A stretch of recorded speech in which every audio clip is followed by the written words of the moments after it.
Hello friends, welcome to EduTab. So today we are starting with the 10th lecture of CA IIB on the go series for the subject BRBL, and our agenda will be to complete the Prevention of Money Laundering Act 2002.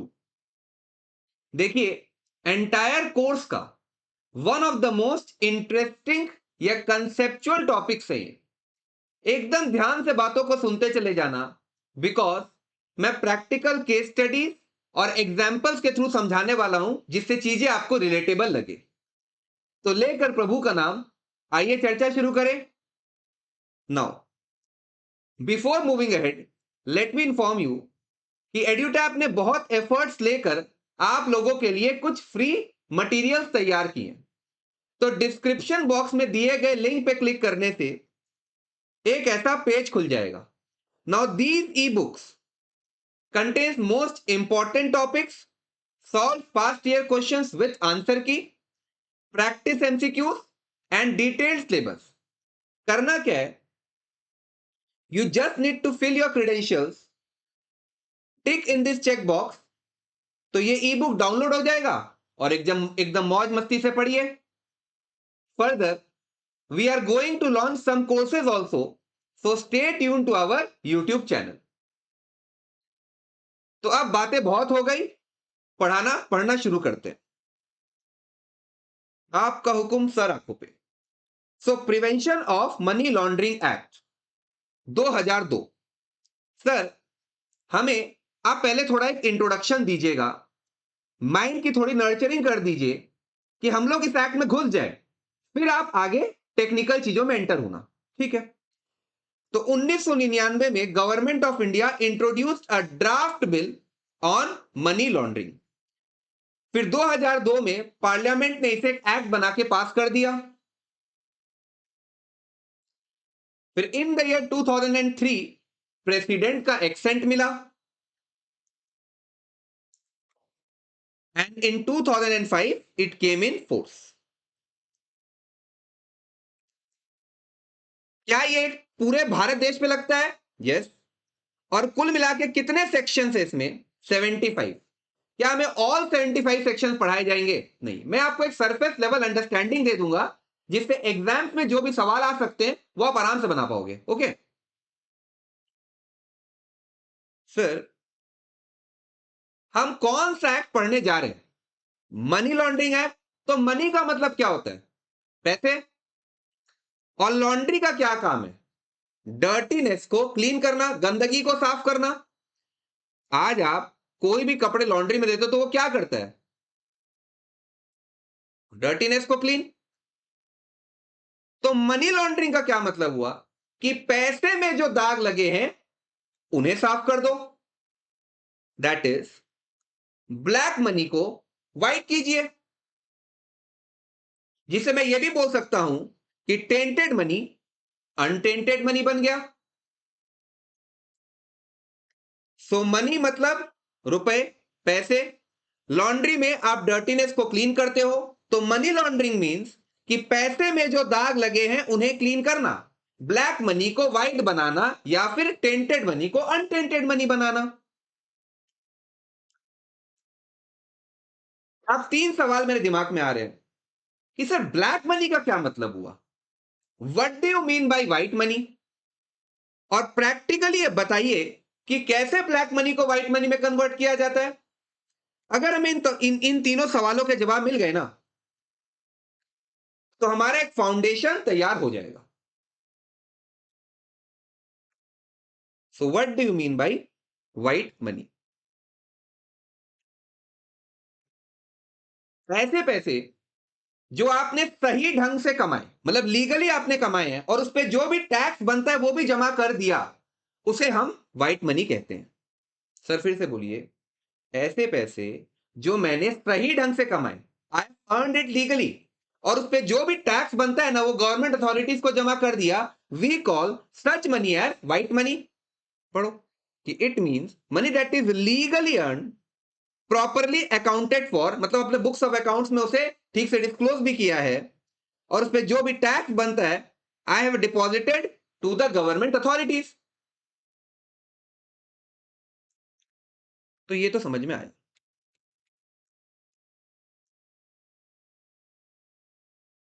अब black money क्या हुआ? 100% concentration चाहिए। Illegal और legal but hidden, no tax paid. अरे तो confuse हो गए हम। अरे कंफ्यूज क्यों होते हो? एक्चुअली जो ब्लैक मनी है ना, इसके दो एस्पेक्ट्स है। ये है पहला और ये है दूसरा।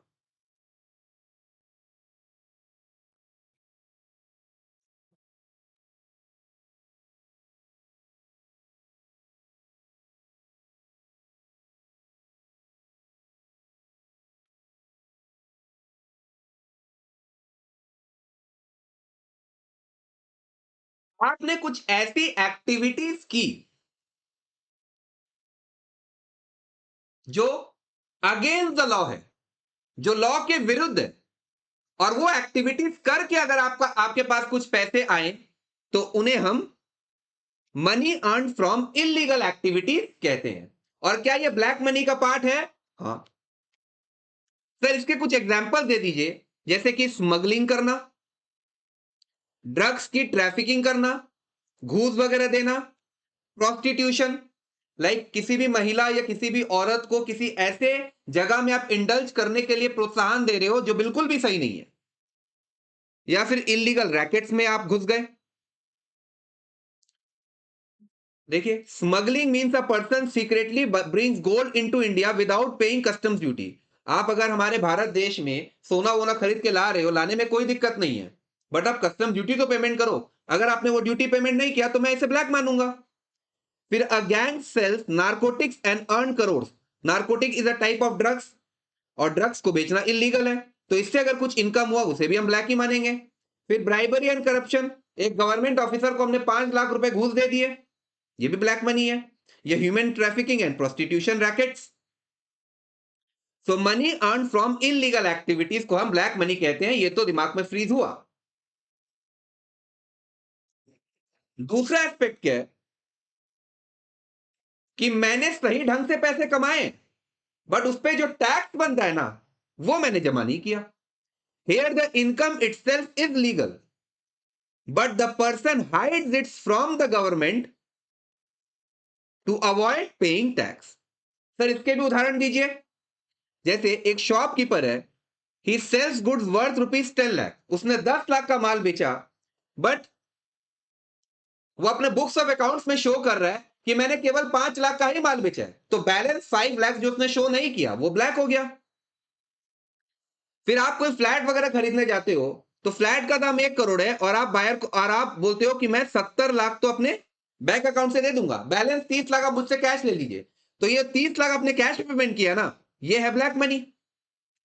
फिर डॉक्टर्स के पास अगर हम लोग बीमार बीमार पड़ते हैं, तो हम देखा करो, हम लोग डॉक्टर के पास जब जाते हैं ना, तो वो लोग बोलते हैं कि हमारा जो कंसल्टेशन का फीस है वो आप कैश में दो, जीपे वीपे अलाउड नहीं है। तो ये जो 1000 आया डॉक्टर के पास, ये क्या है? ये ब्लैक मनी ही होता है। तो basically black money has two aspects.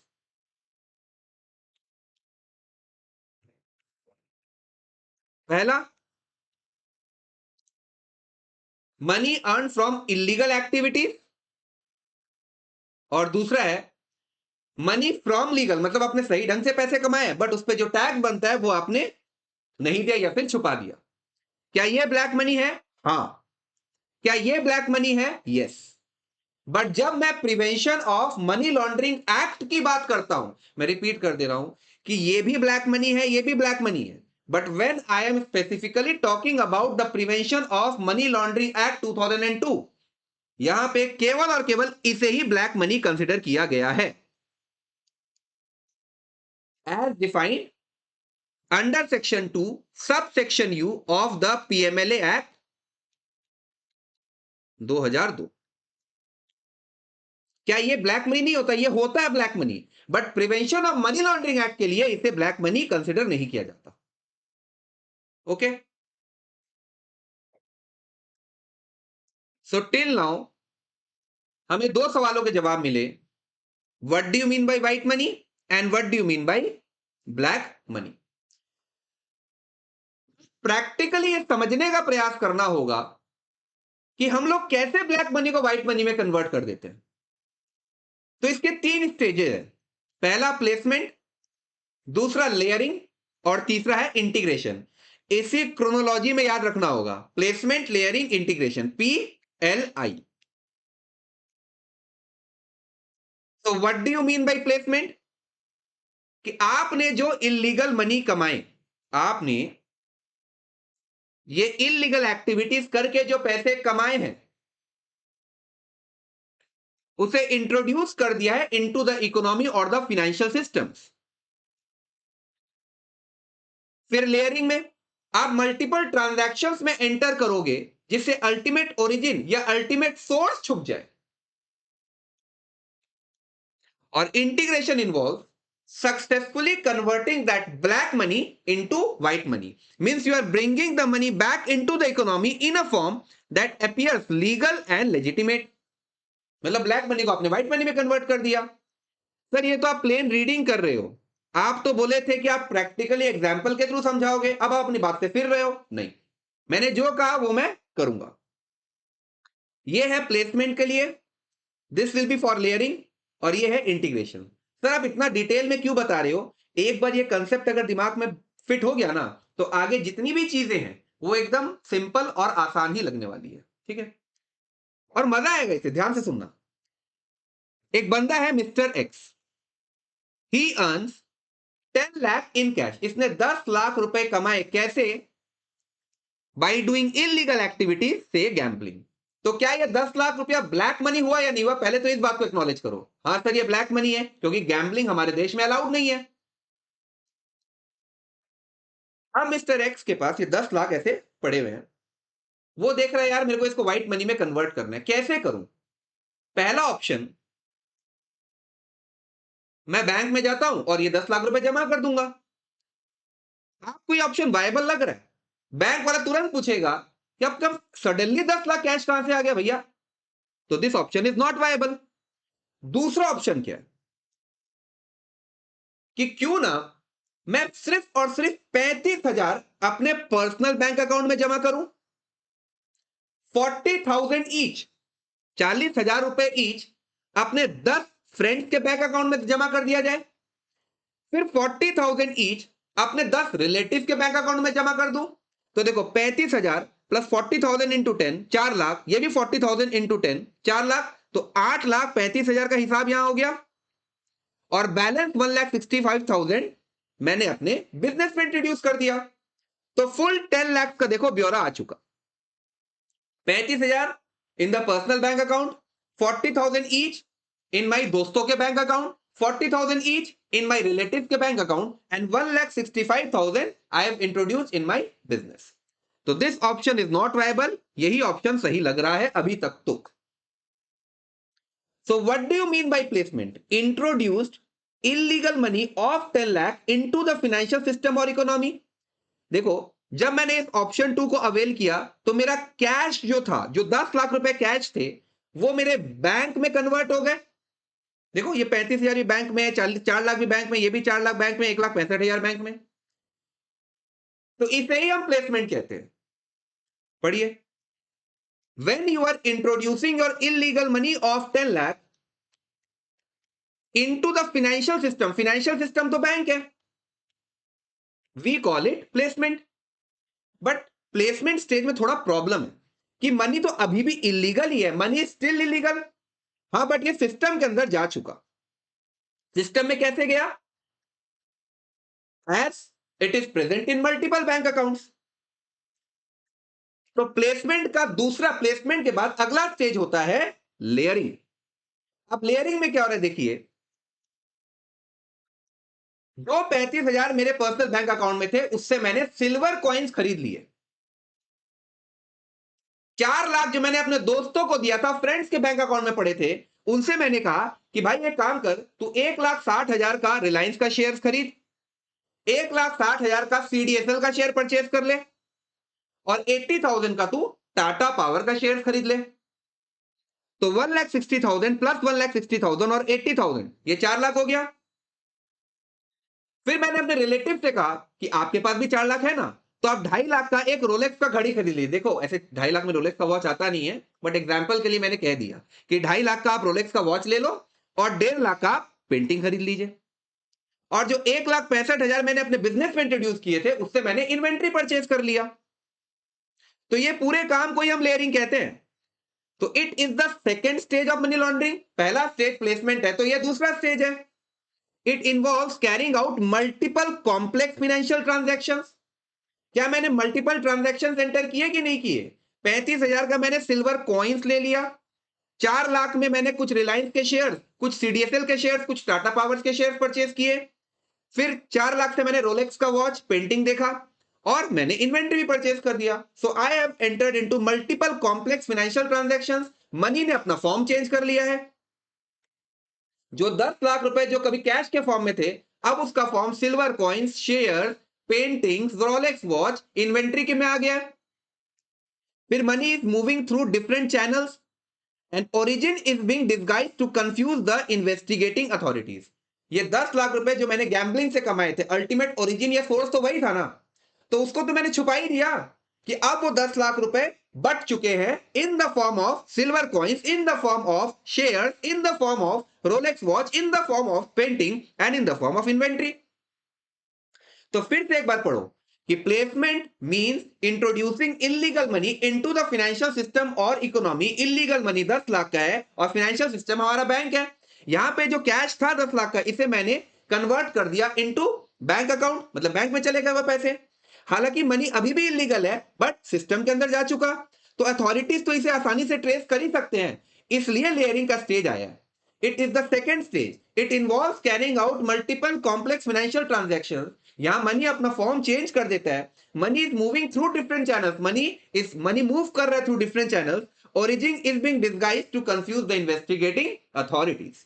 तो प्लेसमेंट और लेयरिंग दिमाग में फ्रीज हुआ। यस। अब आइए इंटीग्रेशन में। ये जो सिल्वर कॉइन्स मैंने परचेज किए थे, ये जो शेयर में इन्वेस्ट किया गया, ये जो रोलेक्स वॉच, पेंटिंग वगैरह मैंने या इन्वेंट्री वगैरह मैंने जो परचेज किया था, एक साल के बाद मिस्टर एक्स ने अपने ये सिल्वर कॉइन्स बेच दिए। अब जब सिल्वर कॉइन्स बेचेगा तो फिर पैसा आएगा कि नहीं आएगा? आएगा। फ्रेंड्स को कहा गया कि तुम एक काम कर, ये रिलायंस का, टाटा पावर का और सीडीएसएल का सबका शेयर बेच दे। Cell everything. तो 4 लाख भी कैश में आ गए। अच्छा, फिर रिलेटिव्स को बोला आप लोग रोलेक्स वॉच और पेंटिंग मुझे गिफ्ट कर दीजिए, और 1,65,000 का बिजनेस से मैंने ड्राइंग्स के फॉर्म में निकाल लिया। अब ये रोलेक्स वॉच और पेंटिंग जो मेरे पास आया, मैं भी तो उसे बेच सकता हूं।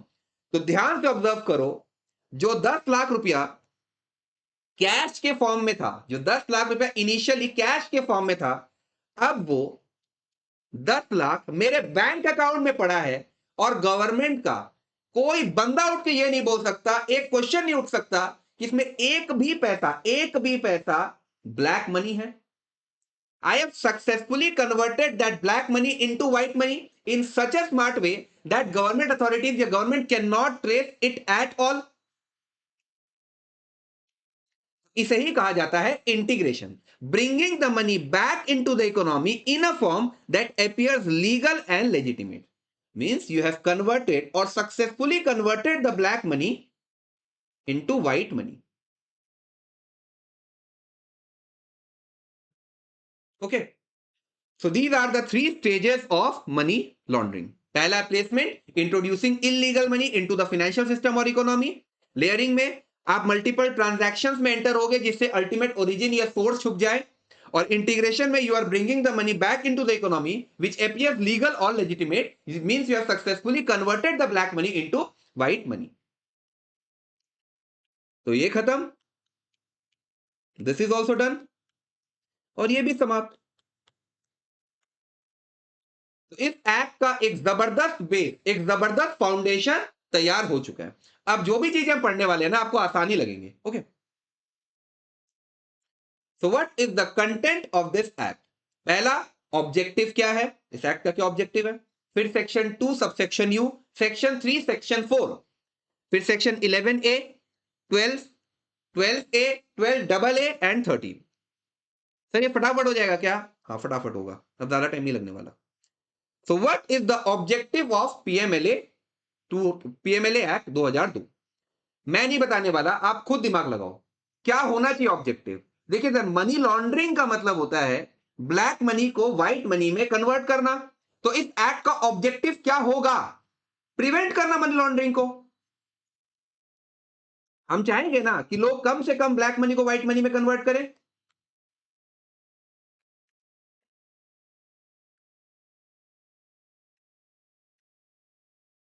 अच्छा, लेकिन अगर मैंने सक्सेसफुली कन्वर्ट कर दिया, अगर मैंने ब्लैक मनी को व्हाइट मनी में कन्वर्ट कर ही दिया और कन्वर्ट करके समझ लो I have purchase a car, ये जो 10 लाख रुपए मैंने कन्वर्ट किया था ना, इससे मैंने गाड़ी खरीद ली, तो क्या गवर्नमेंट के पास कोई पावर है क्या? ये एक्ट कोई पावर देता है? हाँ देता है। आप उस कार को सीज कर सकते हो, you can confiscate and seize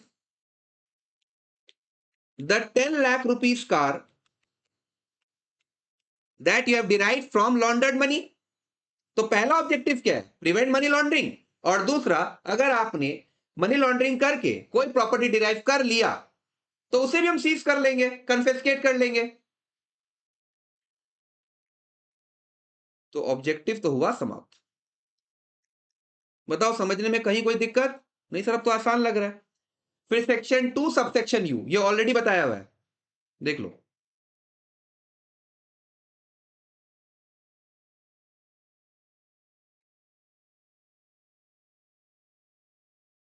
basically यहां प्रोसीड्स ऑफ क्राइम के बारे में चर्चा होगी।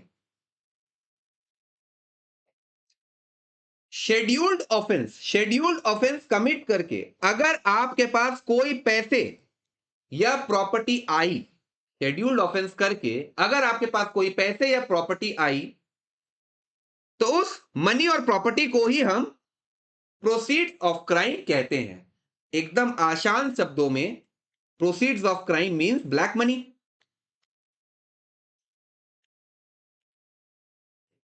सर एक बार फिर, शेड्यूल्ड ऑफेंस क्या होता है? शेड्यूल्ड ऑफेंस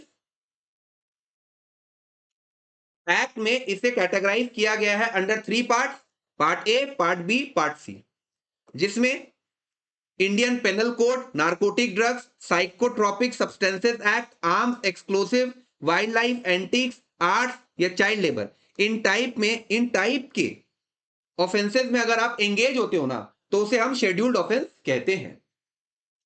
तो ये शेड्यूल्ड ऑफेंस कमिट करके अगर आपने कोई भी मनी या कोई भी प्रॉपर्टी डिराइव किया, तो उसे ही हम प्रोसीड्स ऑफ क्राइम कहते हैं। एकदम सिंपल भाषा में, proceeds of crime means black money.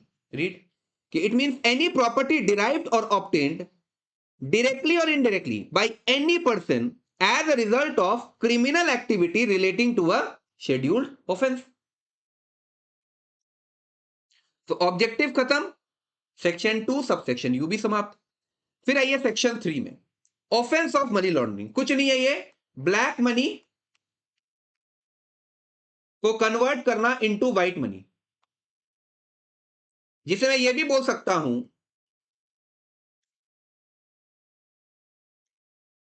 Tainted money converted into untainted money. तो ऑफेंस ऑफ मनी लॉन्ड्रिंग का सिंपल इंटरप्रिटेशन ये निकला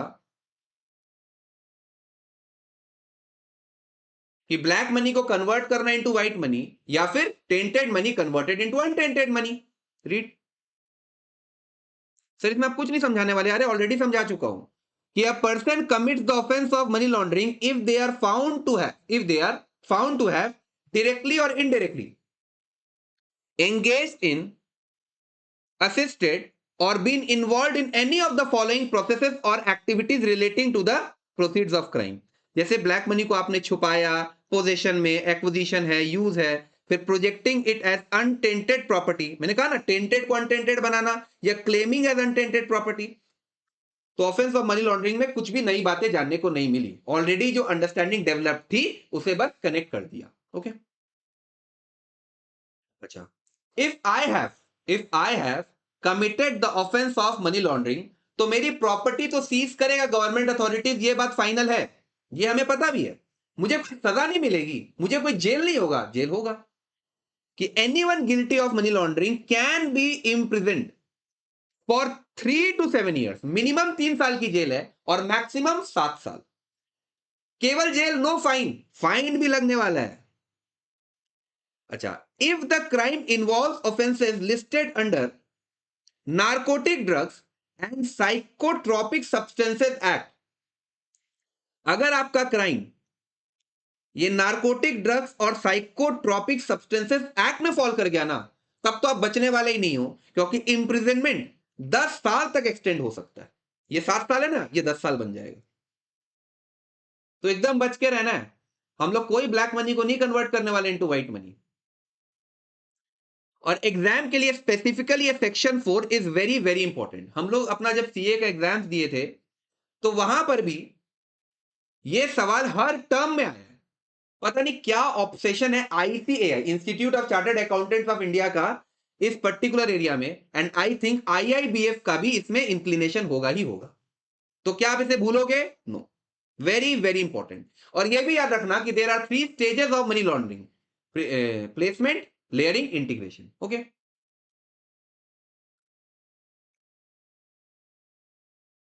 अब ये जो पोर्शन बचा रह गया है, इसके लिए मुझे थोड़ा एक बेस तैयार करना होगा।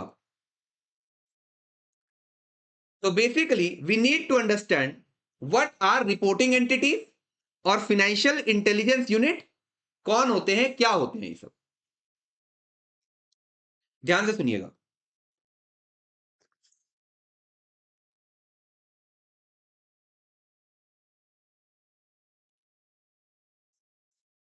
हमें कौन सा एक्ट पढ़ाया जा रहा है? Sir, prevention of money laundering act. अच्छा, हम लोगों के पैसे को कौन मैनेज करता है? Sir, there are various financial institution, banks वगैरह। तो बैंक हो गए, non banking finance companies, cooperative bank, stock broker, other financial institutions, यही सब मैनेज करते हैं ना। और इनके समूह को ही रिपोर्टिंग एंटिटीज कहा जाता है। मैं फिर से बोल रहा हूं, because it is very important, और कहीं ना कहीं इसे 5 सेक्शंस जुड़े हुए हैं। तो we are being taught prevention of money laundering act. Money का मतलब होता है पैसे। हमारे पैसे को कौन मैनेज करते हैं? Banks, NBFC, stock brokers, other financial institutions. तो इन सब के समूह को ही रिपोर्टिंग एंटिटीज हम लोग बोलते हैं। ओके, अब मेरे सवाल का जवाब दीजिए कि क्या इन रिपोर्टिंग एंटिटीज के इन्वॉल्वमेंट के बिना, क्या इन रिपोर्टिंग एंटिटीज के इन्वॉल्वमेंट के बिना ब्लैक मनी को व्हाइट मनी में कन्वर्ट करना पॉसिबल है? फिर से बोल रहा हूं कि क्या इन रिपोर्टिंग एंटिटीज के इन्वॉल्वमेंट के बिना ये ब्लैक मनी व्हाइट मनी में कन्वर्ट हो सकता है क्या? नो, इम्पॉसिबल है ये। बैंक के इन्वॉल्वमेंट, अगर बैंक इन्वॉल्व नहीं है तो क्या मैं ब्लैक से व्हाइट कर लूंगा? नहीं, इट इज इम्पॉसिबल।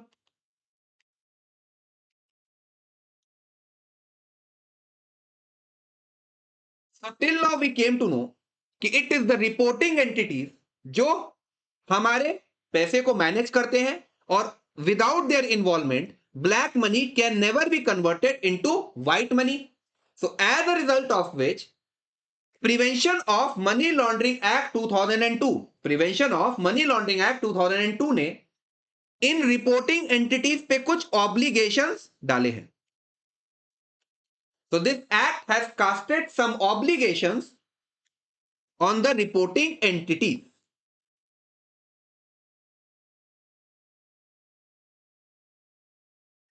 और ये रिपोर्टिंग एंटिटी अपना काम ठीक से कर रहे हैं या नहीं, इसे चेक करने की जिम्मेदारी फाइनेंशियल इंटेलिजेंस यूनिट के ऊपर डाली गई, which is headed by a director. Sir, एक बार प्लीज वापस बोल दो कि रिपोर्टिंग एंटिटीज हमारे पैसे को मैनेज करते हैं, उनमें उनके इन्वॉल्वमेंट के बिना ब्लैक मनी व्हाइट मनी में कन्वर्ट नहीं हो सकता। सो prevention of money laundering act 2002, so prevention of money laundering act 2002 has casted some obligations on the reporting entity। और यह रिपोर्टिंग एंटिटी अपने ड्यूटीज को ठीक से निभा रहे हैं या नहीं, इसके लिए फाइनेंशियल इंटेलिजेंस यूनिट बनाया गया, which is headed by a director. अब रिपोर्टिंग एंटिटीज के ऑब्लिगेशंस के लिए section 11A, section 12, section 12A and section 12AA है। और फाइनेंशियल इंटेलिजेंस यूनिट के लिए है सेक्शन 13। चीजें कनेक्ट हुई? देख लो, यही 5 सेक्शन पढ़ना है ना, 11A, 12, 12A, 12AA और 13। यहां मैंने ऐसे अरेंज कर दिया। तो हम क्या करेंगे, थोड़ा ऑर्डर समझना कि at first we will be reading section 12A, फिर हम आ जाएंगे सेक्शन 13 में, पहले 12A फिर सेक्शन 13, उसके बाद 11A, 12 और 12AA। सर ऐसा क्यों? बस मेरा मन है, ठीक है। तो सेक्शन 12A पढ़ते हैं। फाइनेंशियल इंटेलिजेंस यूनिट का जो हेड होता है उसे हम डायरेक्टर बोलते हैं ना। तो ये डायरेक्टर का अथॉरिटी है कि वो रिपोर्टिंग एंटिटी से जो भी इंफॉर्मेशन चाहे, जो भी रिकॉर्ड चाहे मंगवा सकता है। So the director has the authority to call for records and any other information from a reporting entity as may be considered necessary for the purpose of the act.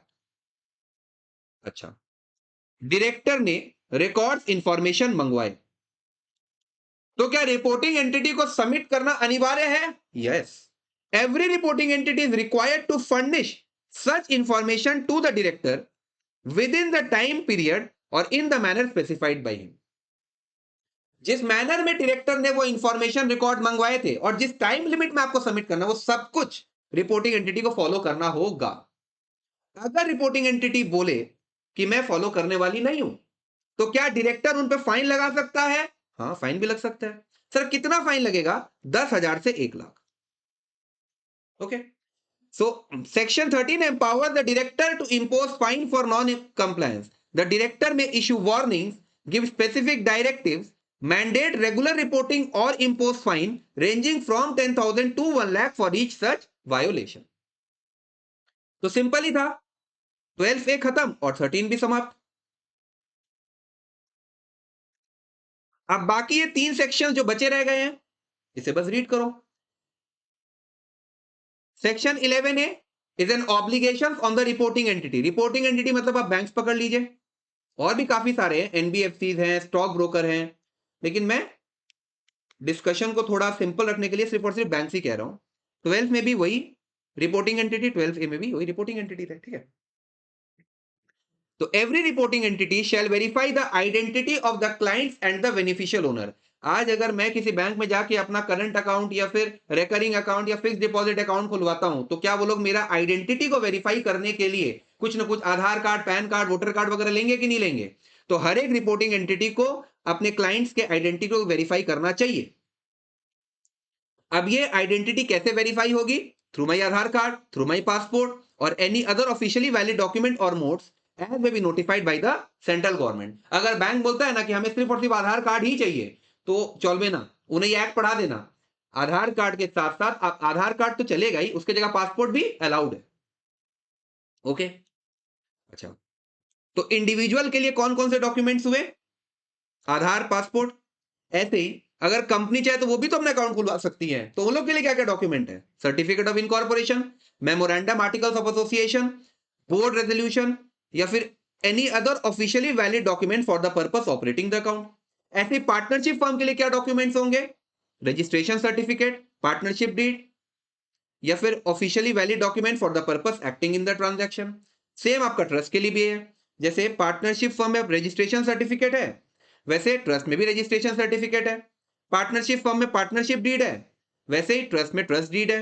यहां पर देखिए है फिर officially valid document for the purpose acting in the transactions, यहां पर भी officially valid document for the person acting in the transaction. मतलब simple discussion यही हो रहा है कि आज जैसे मैं बैंक में जाके अकाउंट खुलवाता हूं, तो मेरे कौन कौन से डॉक्यूमेंट से बैंक मेरी आइडेंटिटी को वेरीफाई करेगा।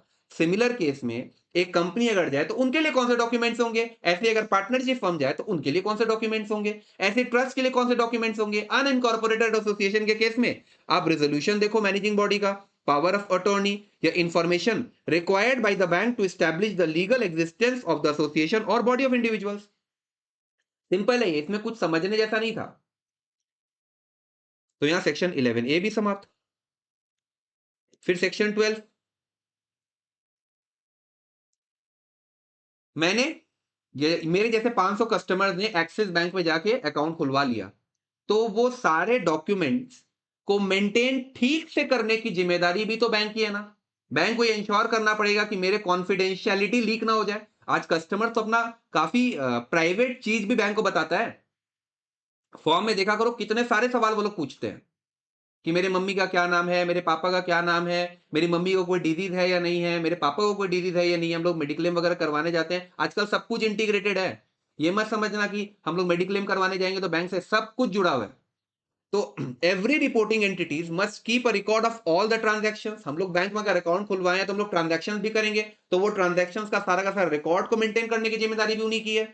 Provide information about this transactions to the director. अगर फाइनेंशियल इंटेलिजेंस यूनिट का कोई डायरेक्टर इन ट्रांजैक्शंस का इंफॉर्मेशन बैंक से मांगे तो वो भी दो। Maintain record of the documents confirming the identity of the clients and beneficial owner. तो यहां पर आधार कार्ड या पासपोर्ट की बात हो गई। अच्छा, ये जो इंफॉर्मेशन बैंक मेंटेन कर रहे हैं, हम लोग जो फर्निश करते हैं या बैंक जो वेरीफाई करता है, इसे कॉन्फिडेंशियल रखना पड़ेगा unless otherwise specified by prevailing laws. अच्छा, अब मुझे ये बताइए कि बैंक के पास भी तो एक मतलब डेटा को मेंटेन करने का कहीं ना कहीं लिमिटेशन होगा। ये तो नहीं अथाह डेटा मेंटेन करे, इतने सारे कस्टमर्स हैं तो कब तक मेंटेन करना चाहिए? तो 5 years आफ्टर ट्रांजैक्शन और रिलेशनशिप एंड्स। जैसे कि आज अगर मैंने एक्सिस बैंक में 5 लाख का कोई या 10 लाख का कोई ट्रांजैक्शन किया, तो वो ट्रांजैक्शन के रिगार्ड में जितनी भी डिटेल्स है बैंक को 5 साल तक मेंटेन करनी होगी। 5 साल और आफ्टर रिलेशनशिप एंड्स, ये बहुत इंपॉर्टेंट है एमसीक्यू के लिए। तो 5 years from the date of transaction. फिर सेंट्रल गवर्नमेंट वो अथॉरिटी है जो रिपोर्टिंग एंटिटी को एग्जाम कर सकती है फ्रॉम स्पेसिफिक ऑब्लिगेशन। मतलब ये जितनी भी ऑब्लिगेशन हमने पढ़े ना, अगर सेंट्रल गवर्नमेंट चाहे तो उसे एग्जाम करना, उसे एग्जाम करने की पावर है। ओके,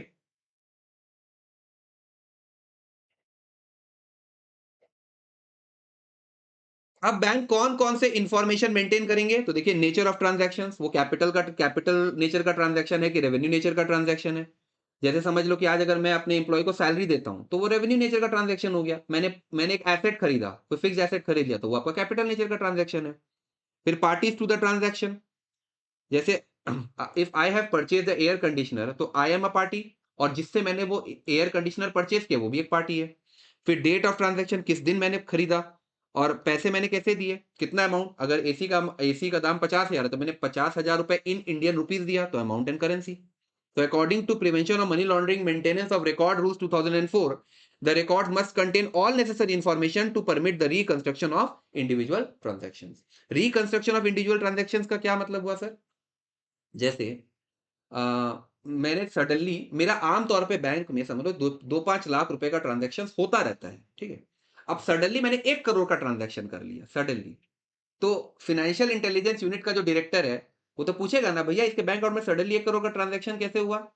तो वो ट्रांजैक्शन का ट्रेल पूरा निकालना पड़ेगा कि किस दिन ये ट्रांजैक्शन किए गए, किससे ये ट्रांजैक्शन किया गया, किस करेंसी में ये ट्रांजैक्शन हुआ। तो उसे ही हम बोलते हैं reconstruction of the individual transaction. मतलब हम लोग पूरा खोल खाद के देख रहे हैं कि यहां पर क्या कहानी है पूरा का पूरा, ठीक है। फिर रिकॉर्ड्स टू बी मेंटेन, जैसे देखो कैश ट्रांजैक्शन रिपोर्ट, अगर आपने कैश ट्रांजैक्शन किया 10 लाख या उससे ज्यादा का, या series of cash transactions in a month integrally connected to each other aggregating ₹10 lakh और मोर और इक्विवेलेंट, तो रिपोर्टिंग मंथली करनी होगी, बैंक मंथली रिपोर्ट करेगा। Cross border wire transaction report of more than ₹5 lakh और इक्विवेलेंट वेदर द ओरिजिन और destination of funds is in India, यहां पर भी मंथली रिपोर्टिंग है।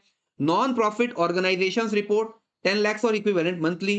काउंटरफीट मतलब फॉल्स करेंसी नोट्स जो रहते हैं उसका भी मंथली रिपोर्ट करो। तो देखो बैंक पर है ना बहुत सारे बंदिश लगाए गए हैं, तो हर मंथ में बैंक को ये बताना पड़ेगा एफआईयू को इसकी, या फिर इसकी रिपोर्ट देनी होती है। ओके, और भी काफी है। देखो इमूवेबल प्रॉपर्टी ट्रांजैक्शन, जैसे मैंने कहा था ना आपसे कि मैंने 1 करोड़ का कोई समझ सडनली कोई एसेट ही खरीद लिया, कोई घर ही खरीद लिया, तो इसके बारे में बैंक बताते हैं एफआईयू को, ठीक है।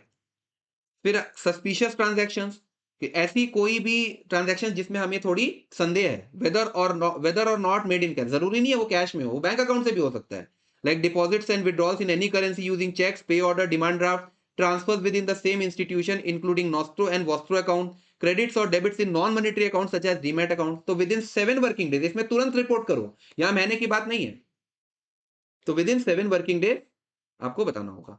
तो आप देख सकते हो सिर्फ और सिर्फ इमूवेबल प्रॉपर्टी के केस में क्वार्टरली की बात हो रही है, सस्पिशियस ट्रांजैक्शन में 7 वर्किंग डेज है, और बाकी ये cash transaction report, cross border wire transaction report या नॉन प्रॉफिट ऑर्गेनाइजेशन रिपोर्ट और काउंटरफिट करेंसी रिपोर्ट में मंथली रिपोर्टिंग करना है। ठीक है,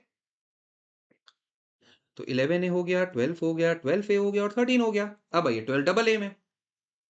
तो every reporting entity shall before initiating each specific transaction, अब कुछ ट्रांजैक्शंस ऐसे होते हैं जो बहुत ही हाई वैल्यू के हैं, तो यहां पर भी आपको आइडेंटिटी अपने क्लाइंट्स के वेरीफाई करने होंगे, और ये आइडेंटिफिकेशन कैसे होगा? थ्रू आधार। अगर आधार के थ्रू पॉसिबल ना हो तो alternative verification method must be employed, जैसे कि पासपोर्ट। अच्छा, additionally reporting entities must examine the ownership and financial position of the client. आज मैं अगर बैंक का क्लाइंट हूं तो क्या वो मेरे फाइनेंशियल पोजीशन को वेरीफाई करता है कि नहीं करता? मेरा क्रेडिट स्कोर देखेगा ही देखेगा, वो ऐसी लोन कभी भी नहीं देता। So additionally, reporting entities must examine the ownership and financial position of clients, including the source of funds, कहां से पैसे मेरे पास आ रहे हैं, and record the purpose and intended nature of the transaction। वो ट्रांजैक्शन जो है वो रेवेन्यू नेचर का है कि वो ट्रांजैक्शन कैपिटल नेचर का है, ये सब कुछ बैंक पूरा खंगालता है। ओके, फिर where any specified transaction or series of specified transactions undertaken by a client is considered to be a suspicious or likely to be involved in proceeds of crime, तो reporting entity shall increase the monitoring of business relationship with the client. अगर bank को कुछ भी संदेहजनक लगा तो वो उस client का मॉनिटरिंग बढ़ा देता है, मतलब और ज्यादा ध्यान देगा। अच्छा, बेसिकली क्या होता है ना, ये इसके लिए भी काफी सारे ऑडिट टूल्स है, उतना डिटेल में हम लोग को जाना नहीं है, जितनी बातें जरूरत थी उतनी मैंने आपको सब कुछ बता दी है। Now where the client fails to fulfil the conditions, the reporting entity shall not allow the specified transactions to be carried out. Information gather during enhance due diligence, देखो सेक्शन 12AA क्या एनहांस ड्यू डिलीजेंस है, bank वाले और ज्यादा diligence कर रहे हैं, और ज्यादा ध्यान दे रहे हैं।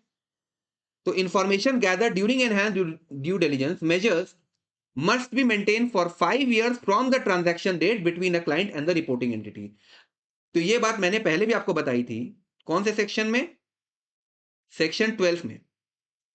और 12AA में भी 5 इयर्स की ही बात हो रही है कि आज अगर मैं कोई हाई वैल्यू ट्रांजैक्शंस करता हूं या फिर लो वैल्यू ट्रांजैक्शंस भी मैं करता हूं ना, तो उसके रिकॉर्ड बैंक 5 साल तक तो मेंटेन करेगा ही करेगा।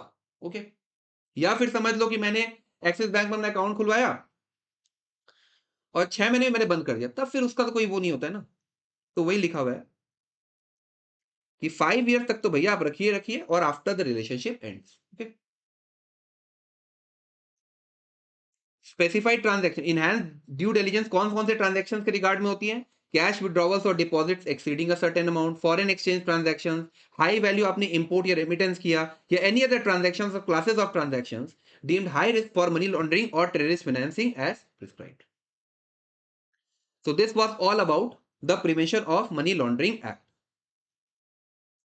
All the sections have been discussed, बस अब कुछ सवाल करने हैं।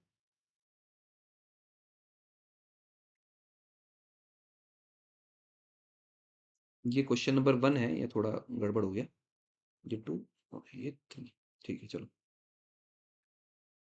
So PMLA Act 2002 requires banks to maintain the necessary records for both domestic and foreign for at least कितने साल? 5 years from the date of transactions between the bank and the client। ये पढ़ा था कि नहीं हमने? तो बी है सही जवाब। फिर question number 2, under section 4 of the PMLA Act, what is the punishment period for the offense of money laundering? ऐसे 3 से 7 साल, लेकिन अगर आप साइकोमेट्रिक सब्सटेंसेस एक्ट में जाओगे तो वो 3 से 10 साल हो जाएगा। तो बी है सही जवाब।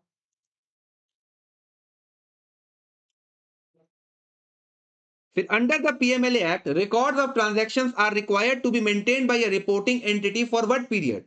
5 years from the date of transaction. तो देखो ये जो एक्ट है ना, इसमें 2-3 चीजें ही याद रखने लायक है। एक तो भैया स्टेजेस था, प्लेसमेंट, लेयरिंग, इंटीग्रेशन, फिर एक 5 साल का कुछ चक्कर है और ये पनिशमेंट, बस। आमतौर पे सवाल अगर आने होंगे तो यहीं से आते हैं। तो यहाँ हमारा आज का लेक्चर समाप्त होता है।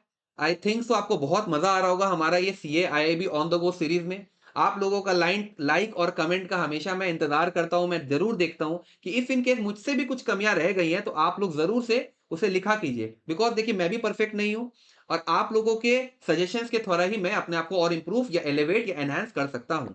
सो अपने हेल्थ का ध्यान रखिए and do take very good care of your parents. So tata bye bye.